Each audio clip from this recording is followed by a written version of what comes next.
Hi hello ಎಲ್ಲರಿಗೂ ನಮಸ್ತೆ. ನಾನು ನಿಮ್ಮ ಪ್ರೀತಿಯ Manjula. Welcome back to KZT Manjula vlogs. ಹೇಗಿದ್ದೀರಾ ಫ್ರೆಂಡ್ಸ್? ಎಲ್ಲರೂ ಚೆನ್ನಾಗಿದ್ದೀರಾ? ನಾನಾದರೆ ಪರವಾಗಿಲ್ಲ. ಈ ಮಧ್ಯೆ ಸ್ವಲ್ಪ ಹುಷಾರಾಗಿದ್ದೀನಿ ಅಂತಲೇ ಅನ್ನಿಸ್ತಾ ಇದೆ. ಈ ಮಧ್ಯೆ ತುಂಬ ಲಾಂಗ್ ಡಿಸ್ಟೆನ್ಸ್ ಬಂತು ವಿಡಿಯೋ ಅಪ್ಲೋಡ್ ಮಾಡೋದಕ್ಕೆ. ಗೊತ್ತೇ ಇರುತ್ತೆ ನಿಮ್ಗೆ ಆಲ್ಮೋಸ್ಟು. ನಮ್ಮ ಅತ್ತೆ ಅಂದರೆ ನಮ್ಮ ಅಜ್ಜಿ, ನಮ್ಮ ಅತ್ತೆ ಅವರು ತೀರ್ಕೊಂಡ್ರಲ್ವ, ಹಂಗಾಗಿ ನಾನು ಲಾಂಗ್ ವೀಡಿಯೋಸ್ ಏನು ಅಪ್ಲೋಡ್ ಮಾಡಲಿಲ್ಲ. ಶೂಟ್ ಮಾಡ್ತೀನಿ ಆದರೂ ವೀಡಿಯೋ ಮಾಡೋಕ್ಕಾಗಿಲ್ಲ. ಇನ್ನು ಇವತ್ತೊಂದು ಲಾಂಗ್ ವೀಡಿಯೋ ಇದ್ದರೆ ಸಿಂಪಲ್ಲಾಗಿ ಇಡ್ತಾಯಿದ್ದೀನಿ. ಇನ್ನು ಮುಂದೆ ನಾನು ಕನ್ನಡದಲ್ಲೇ ಲಾಂಗ್ ವೀಡಿಯೋಸ್ ಎಲ್ಲ ಅಪ್ಲೋಡ್ ಮಾಡ್ತೀನಿ. ಇನ್ನು ವೀಡಿಯೋಲ್ಲಿ ಬಂದರೆ ಫ್ರೆಂಡ್ಸ್, ನಾನಿವತ್ತು ಸೊಪ್ಪಿನ ಸಾರು ಅನ್ನ ಮುದ್ದೆ ಮಾಡೋಣ ಅಂತ ಹೇಳಿಬಿಟ್ಟು ಮಾಡ್ತಾಯಿದ್ದೀನಿ. ಬೆಳಗ್ಗೆ ಹೊರಗಡೆ ಕೆಲಸ ಎಲ್ಲ ಮುಗಿಸ್ಕೊಂಬಂದು ಅಡುಗೆಗೆ ಇಡ್ತಾಯಿದ್ದೀನಿ. ಇನ್ನು ಇಲ್ಲಿ ನಮ್ಮಮ್ಮ ಹೆಲ್ಪ್ ಮಾಡ್ತಾಯಿದ್ದಾರೆ ಅಡುಗೆಗೆ. ನೋಡ್ತಾ ಇದ್ದೀರಲ್ಲ, ನನ್ನ ಮಗ ರಿಷಿಗೌಡ ಸ್ಕೂಲ್ಗೆ ಹೋಗೋದಕ್ಕೆ ತುಂಬ ಹಠ ಮಾಡ್ತಾಯಿದ್ದಾನೆ. ಇವತ್ತು ನಾನು ಹೋಗಲ್ಲ ಅಂತ ಹೇಳಿಬಿಟ್ಟು ಸರಿ ಇನ್ನು ಗದ್ರಬಿಟ್ಟು ಸ್ಕೂಲ್ಗಾದರೆ ಕಳಿಸಿದ್ವಿ. ಅಡುಗೆದು ಎಲ್ಲ ಮುಗೀತು. ಇನ್ನು ಮಜ್ಜಿಗೆ ಕಡಿತಾಯಿದ್ದೀನಿ ಫ್ರೆಂಡ್ಸ್. ಇದು 2 ದಿವಸದ್ದು ಹಾಲು ಕಾಯಿಸಿಟ್ಟಿದ್ದೆ, ಸ್ವಲ್ಪ ಕ್ವಾಂಟಿಟಿ ಜಾಸ್ತಿ ಇತ್ತು. ಅದಕ್ಕಾಗಿ ಈ ಥರ ಕಟ್ಟಿಗೆಯಲ್ಲಿ ಕಡಿತಾಯಿದ್ದೀನಿ.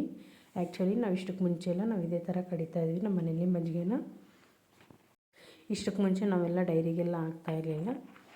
ಇವಾಗ ಹಾಲು ಕಮ್ಮಿ ಆಗಿದೆ, ಸೊ ಹಂಗಾಗಿ ಬಾಕ್ಸಲ್ಲಿ ಕಡ್ಕೊತಾ ಇದ್ದೆ. 2 ಡೇಸ್ಗೆ ಒಂದು ಟೈಮ್ ಕಡಿತಾಯಿದ್ದೀನಿ. ಇವಾಗ ಸ್ವಲ್ಪ ಜಾಸ್ತಿ ಇದ್ದರೆ ಬಾಕ್ಸ್ ಒಳಗೆ ಹಾಕ್ಕೊಂಡು ಕಡಿತಾಯಿದ್ದೀನಿ. ನಿಜವಾಗ್ಲೂ ಮಿಕ್ಸಿಗೆ ಹಾಕಿದ್ದು ಮಜ್ಜಿಗೆ ಆಗಲಿ, ಬಾಕ್ಸಲ್ಲಿ ಕಡ್ದಿದ್ದು ಮಜ್ಜಿಗೆ ಆಗಲಿ ಅಷ್ಟೊಂದು ಟೇಸ್ಟ್ ಬರಲ್ಲ. ಈ ಥರ ಕಟ್ಗೆಯಲ್ಲಿ ಕಡ್ದಿದ್ದು ಮಜ್ಜಿಗೆ ತುಂಬ ಚೆನ್ನಾಗಿರುತ್ತೆ, ಟೇಸ್ಟು ತುಂಬ ಚೆನ್ನಾಗಿ ಬರುತ್ತೆ. ತುಂಬಾ ಅಂದರೆ ತುಂಬ ಚೆನ್ನಾಗಿರ್ತವೆ. 99% ನಮ್ಮೂರಲ್ಲೇ ತುಂಬ ಜನ ಹಾಕಿಸ್ಕೊಂಡು ಹೋಗ್ತಾಯಿದ್ರು ನಮ್ಮ ಮನೆಯಿಂದ ಮಜ್ಜಿಗೆನ.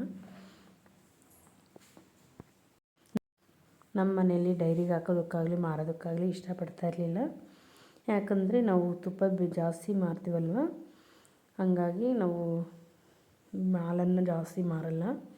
ಯಾಕಂದರೆ ಹಾಲು ಮಾರಿದ್ರೆ ತುಪ್ಪ ಇರಲ್ಲ ಅಂತ ಹೇಳಿಬಿಟ್ಟು ಸೇಲ್ ಮಾಡೋದಕ್ಕೆ ಹಾಲು ಮಾರ್ತಾಯಿರಲಿಲ್ಲ ನಮ್ಮ ಮನೆಯಲ್ಲಿ ನಮ್ಮ ಅಜ್ಜಿಯವರು.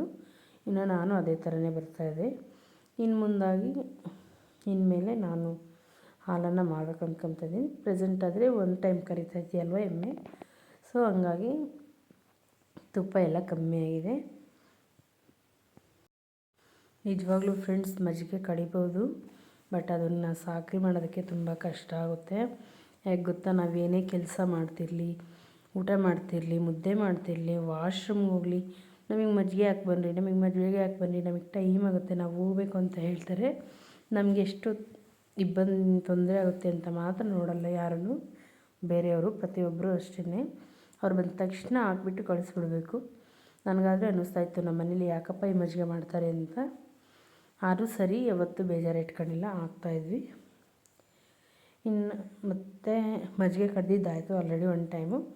ಇನ್ನು ಡೈಲಿ ಕಮ್ಮಿ ಮಜ್ಜಿಗೆ ಅಲ್ವಾ, ಕೆನೆ ಎಲ್ಲ ತೆಗೆದು ಫ್ರಿಜ್ಜಲ್ಲಿ ಸ್ಟೋರ್ ಮಾಡ್ತಾಯಿದ್ದೆ. ಹೆಂಗೂ ಕಡಿದಿದ್ದೀನಿ ಅಂತ ಹೇಳಿಬಿಟ್ಟು ಅದೇ ಬಾಕ್ಸ್ ಒಳಗೆ ಮಜ್ಜಿಗೆ ತಕ್ಕೊಬಿಟ್ಟು ಆ ಕೆನೆ ಎಲ್ಲ ಬಾಕ್ಸ್ ಒಳಗೆ ಹಾಕಿ ಅದನ್ನು ಕಡಿತಾಯಿದ್ದೀನಿ. ಸುಮಾರಾಗಿ ಬೆಣ್ಣೆ ಬಂದಿದೆ. ಆಯ್ತಲ್ವ ಮಜ್ಜಿಗೆ ಕೆಲಸ ಎಲ್ಲ. ಅದಾಗಿದ್ದ ತಕ್ಷಣವೇ ಇನ್ನು ನಮ್ಮ ತಾತ ಊಟಕ್ಕೆ ಬಂದರು. ಅವ್ರಿಗಾದರೆ ಊಟಕ್ಕೆ ಇಟ್ಕೊಡ್ತಾಯಿದ್ದೀನಿ. ಟೈಮ್ ಆದರೆ 10:30 ಹಂಗಾಗ್ತಾಯಿದೆ. ನಾವೇನೇ ಕೆಲಸ ಮಾಡ್ತಾಯಿದ್ರು ಅವ್ರು ಬಂದ ತಕ್ಷಣ ಬಿಟ್ಬಿಟ್ಟು ಊಟ ಇಟ್ಕೊಡ್ಬೇಕು. ಇಲ್ಲ ಅಂದರೆ ಅವರು ಎದ್ದದೇ ಹೊರಟೋಗ್ಬಿಡ್ತಾರೆ ಮತ್ತೆ ಊಟಕ್ಕೆ ಇಟ್ಕೊಡ್ಲಿಲ್ಲ ಅಂತ ಹೇಳ್ಬಿಟ್ಟು. ಹಾಗಾಗಿ ನಾವೇನೇ ಕೆಲಸ ಇದ್ರೂ ಸೈಡಿಗೆ ಇಟ್ಬಿಟ್ಟು ಮತ್ತೆ ಅವ್ರಿಗೆ ಊಟ ಇಟ್ಕೊಟ್ಟು ಅವ್ರಿಗೆ ಅದಾದ ತಕ್ಷಣ ಬೇರೆ ಕೆಲಸ ನೋಡ್ಕೊತೀವಿ. ಮಜ್ಜಿಗೆದು ಮುಗೀತಲ್ವ, ಅವ್ರಿಗೆ ಊಟ ಇಟ್ಕೊಟ್ಟೆ. ಅದಾದ ತಕ್ಷಣ ಇನ್ನು ದೋಸೆಗೆ ಅಕ್ಕಿ ಆದರೆ ನೆನೆಸ್ಕೊಂಡೆ. ಸ್ವಲ್ಪ ಮೆಂತ್ಯ, 2 ಪಾವು ಅಕ್ಕಿ, 1 ಪಾವು ಅವಲಕ್ಕಿ, ಅರ್ಧ ಪಾವು ಉದ್ದಿನಬೇಳೆ ಎಲ್ಲ ಹಾಕಿ ಚೆನ್ನಾಗಿ ತೊಳೆದ್ಬಿಟ್ಟು ನೆನೆಸಿ ಪಕ್ಕಕ್ಕಿಟ್ಟೆ. ಹೊಲ್ದ ಹತ್ರ ಕೆಲಸ ಮಾಡ್ತಾಯಿದ್ದಾರೆ, ಅವ್ರಿಗೆ ಊಟ ತಗೊಂಡು ಹೋಗ್ಬೇಕು. ಸೊಪ್ಪು ಸಾರು ಮಾಡಿದ್ದೀನಲ್ವ, ತಗೊಂಡೋಗೋಣ ಅಂತ ಹಿಂಗೆ ಬಾಕ್ಸಿಗೆ ತುಂಬಿಕೊಂಡು ಹೋಗ್ತಾಯಿದ್ದೀನಿ.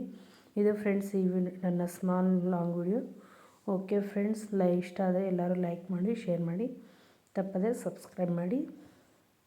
ಓಕೆ ಫ್ರೆಂಡ್ಸ್, ಬಾಯ್ ಬಾಯ್.